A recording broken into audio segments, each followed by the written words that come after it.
Barchangizga a'lo kayfiyatlar tilab qolamiz, hurmatli qisqichbaqa bur sohiblari. Sizlar uchun noyabr oyiga tarotdan xabar. Bu shunchaki kayfiyat uchun. Qisqichbaqalar, go'zal va chiroyli, sevimli qisqichbaqalar. Asosiy maqsadingiz nima? Asosiy maqsadingiz, voy, hamma tashvish yelkamda qolib ketdi. Voy, rosa ko'p ishlarim bor. Voy, tezroq pul qilishim kerak, anu joyga borishim kerak, va'da qilgan ishimni qilishim kerak, ishimni hal qilishim kerak. Xuddi yelkangizda tog'dek tashvish bordek, o'sha o'zingizni tashvishlaringizni o'ylayapsiz-da. O'zingiz hozir shu kecha kunduzda nimani o'ylayapsiz? Baribir menga Xudo yordam beradi, hammasi yaxshi bo'ladi.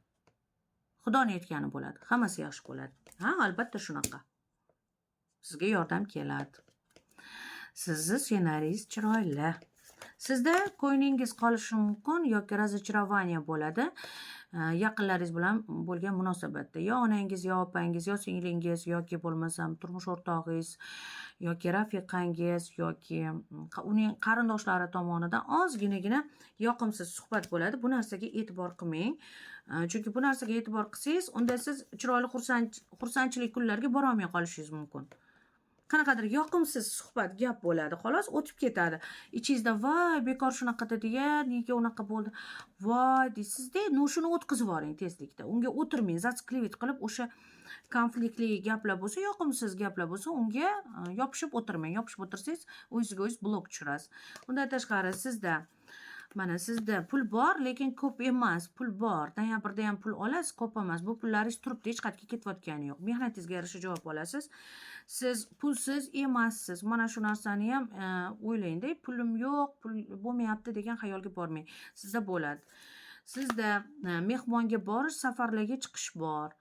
Bemalol safarlarga chiqsangiz bo'ladi. Hammasi xavfsiz. Mehmonga borasizmi, uzoq joyga borasizmi, bemalol safarga chiqsangiz bo'ladi. Undan tashqari tejab pul ishlatishni tavsiya qilamiz. Noyabr oyida pulni ozroq tejang. Pulni tejang degani bu o'qishga, bilimga yoki kimgadir ko'mak berishga yoki kimgadir yordam berishga yoki qaysidir qarindoshingizda bemor bo'lsa borib ko'rmang demoqchi emasmiz. Buni yeyish ichishingizdan, ya'ni yeb ichishingizga ekonomika qilishingiz kerakda. Yana ham.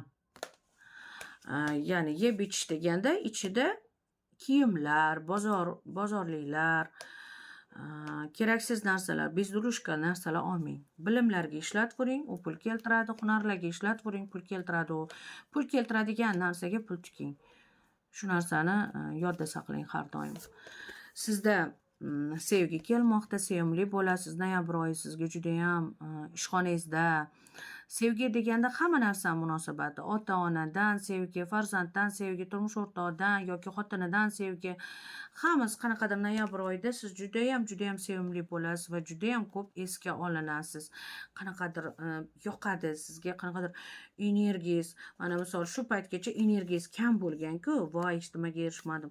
Lekin noyabr oyida shunaqa zo'r energiyaga to'lasiz, qanaqadir hammalaringga ko'rsatib qo'yaman, даже kuchingiz kam bo'lsa ham hammalaringga hali ko'rsatib qo'yaman. Qanaqadir kuchli energiya keladi, kuchli energiya keladi.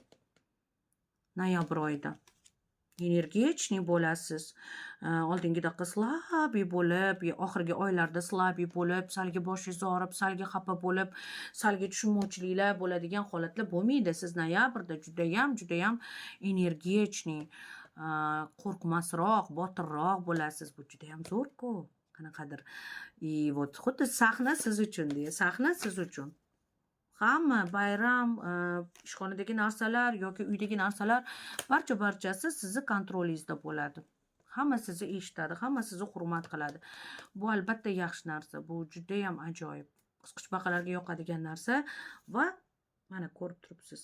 Bemalol kontrol sizni qo'lingizda bo'ladi. Faqat kontrolni chegarasidan chiqarib yubormanglar. Noyabr oyi shunaqa ajoyib bo'ladi.